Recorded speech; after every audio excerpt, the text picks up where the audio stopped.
वहाँ बैठे हैं आके और वही लोग वहाँ उधम मचा रहे हैं, तो इसका मतलब तो ये राजीव जी सवाल है, यही एसएसपी साहब को भी गलत करने दोनों को आइए। मेरा कोई भी पक्ष नहीं है। मेरे को पक्ष बना दिया? पक्ष है दो। ये बात ये मत कहिएगा कि वो भाजपा, जनता सारी एक है। मेरे नहीं, इससे मुझे कोई मतलब नहीं। मुझे मेरी सारी जनता का हूँ, मैं जानता हूँ, मैं जनप्रतिनिधि हूँ, मैं ये जानता हूँ। दूसरा पक्ष को नहीं जानता। दूसरा पक्ष 4 गांव का प्रधान है, कोई भाजपा का है, भाजपा ही आप सोचना है पार्टी क्या करती है क्या नहीं करती है, इस पार्टी के विषय में मैं नहीं पढ़ सकता। मेरा उद्देश्य है कि मैं पार्टी तक अपनी बातों को रख सकूं, जिससे कि मैं पार्टी फोरम पे सारी बातें रखने के बाद और उनको पार्टी के पास पहुंचा सकूं, जिससे कि मेरी बात वहां सुनी जा सके। बहुत सही कही। देखिए, ये पार्टी का अपना खुद का विचार है, मैं उसमें नहीं कर सकता, पर लेकिन मेरा उद्देश्य है कि अगर कोई मेरे साथ गलत हो रहा है तो मैं उसको पार्टी फोरम पे रखूं। पार्टी के लोग हैं, सारे लोग मेरे साथ है पार्टी के। ठीक हो वक्त आते हैं और आने के बाद सीधे उन लोगों के पास जाते हैं जिन लोगों ने मुझको हिट किया था। मेरे पास नहीं आना, इसका मतलब समझाया जाता है कि ये पहले ही उस बड़े नेता के सानिध्य में रह चुके हैं, उनका ट्रांसफर हो चुका था यहाँ पर, उसी वजह से आज वो फिर दोबारा से यहाँ से वापस आए हैं। और मैं समझता हूँ उनका पूरा कृत्य था और उन्हीं ने आके सुबह मेरे को पर्सनल बॉन्ड के लिए इंसिस्ट किया कि पर्सनल बॉन्ड भरा जाएगा आपका। मैंने जब मेरी कोई लड़ाई नहीं है, जब मेरे साथ मैंने किसी को मारा नहीं, मैंने किसी को पीटा नहीं, मैंने किसी के साथ दंगा नहीं किया, और थाने में ही मेरे साथ में लड़ाई हो रही है, थाने में ही सब कुछ हुआ है। और जबकि वीडियो रिकॉर्डिंग में पूरी तरीके से मैंने किसी तरीके का किसी पे हिट नहीं किया है, तो मेरे को डिटेन किया गया, किस वजह से डिटेन किया गया मुझे, मैं ये पूछना चाहता हूँ। मैंने अपने जिलाध्यक्ष जी के संज्ञान में ये सारी चीज़ डाली है, सारी चीज़ संज्ञान में डालकर मैंने ये प्रेस करना उचित समझा, इसीलिए कि मैं पहले अपने संगठन को ये सारी चीज़ें बताऊं, जिससे कि हम पार्टी फोरम से हट के ना जा सकें। आज मैंने अपने प्रदेश अध्यक्ष जी को भी मैंने इस बात का संज्ञान दिया, अपने सांसद जी अजय भट्ट जी को भी मैंने इस बात का संज्ञान दिया है। मैंने माननीय अपने पुष्कर सिंह धामी जी, जो हमारे प्रदेश के अंदर लगातार निरंतर एक अच्छे कार्य करते हुए हम तीसरी बार सरकार बनाने जा रहे हैं, उनकी छवि को खराब करने वाला जो नेता है यहाँ पर, मैं चाहूँगा कि उस नेता की भी जानकारी ली जाए कि यहाँ पर किस तरीके की स्थितियाँ हो सकती हैं। मैं आपको बताऊं, मैं किसी कार्य को करने जाता हूं, वो उस हर कार्य में उसके आदमी उससे कहते हैं और वो आदमी हमारे कार्यों को रोकता है। जब हमारे कार्यों को रोकेगा तो हमारी पार्टी की कहां कार्यों को आगे बढ़ाया जाएगा और हम कैसे अपने माननीय मुख्यमंत्री जी के कार्यों को आगे बढ़ाने की कोशिश कर पाएंगे। जब हम माननीय मुख्यमंत्री जी के जो कार्य हैं उन्हीं के वचनों पर चलकर कार्य कर रहे हैं, तो फिर आपके इसकी वजह से यहाँ हमारी रुकावट डाली जाती है। इसने सारे कामों में रुकावट डाली है, हमारे यहाँ पर पार्टी की छवि खराब की है।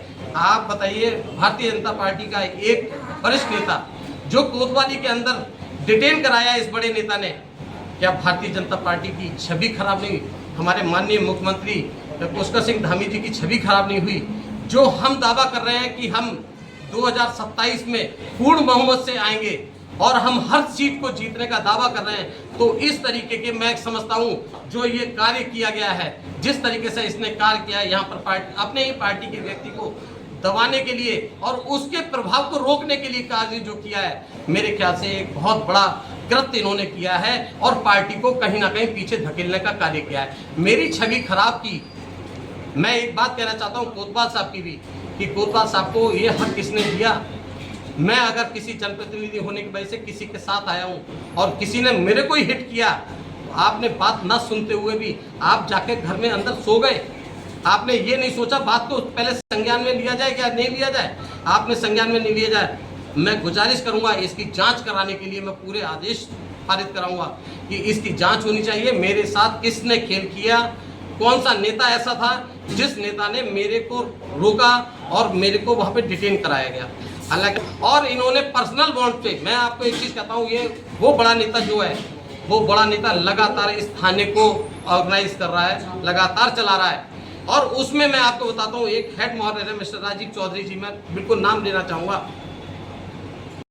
कराऊंगा मैं बिल्कुल। मैंने एसएसपी महोदय से दी है आपने? मैंने तहरीर उसी दिन दी थी, और लेकिन वहाँ मैंने कहा ना, वहाँ कुछ प्रभाव की वजह से नहीं, जो आप बार-बार एक सेकंड प्रभाव की बात मैं भारतीय जनता पार्टी के प्रतिनिधि बन के ही गया हुआ था। आप- मेरा अपना पर्सनल कुछ नहीं है। पर्सनल कुछ नहीं है। हाँ, हम उस बंदिश को पार नहीं कर सकते। हम पार्टी फोरम पे किसी तरीके की बंदिश को पार नहीं कर सकते। बड़ा नेता तो बड़ा ही नेता है, ये समझने वाला समझ जाता है। इसलिए मैं किसी पार्टी अपने पार्टी फोरम को बिल्कुल अलग नहीं रखूंगा, क्योंकि मैं पार्टी फोरम के साथ चलता हूँ, पार्टी के साथ चलता हूँ, पार्टी की गतिविधियों को लेके साथ चलता हूँ। मैं इसलिए नाम नहीं ले सकता, क्योंकि मेरी भी कुछ बंदिशें हैं। रही बात आपने जो मुझसे कहा कि मैंने कोई एप्लीकेशन दी, मैंने बिल्कुल एप्लीकेशन दी थी, पर लेकिन एप्लीकेशन उस बड़े नेता के उस प्रभाव की वजह से उस एप्लीकेशन को भी साइड रखा गया और ये कहा गया कि आप इसमें समझौता लिखवा के दे दीजिए। मैंने ये पूछा भी, सुन लीजिए, मैंने ये पूछ बात का आप लिखवा रहे हो।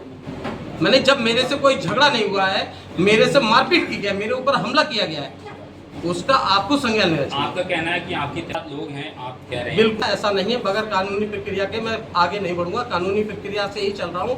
अगर मैं कानूनी प्रक्रिया से नहीं चलता तो मेरे साथ में उस समय रात के वक्त 100-150 मेरे जनता के लोग खड़े हुए थे।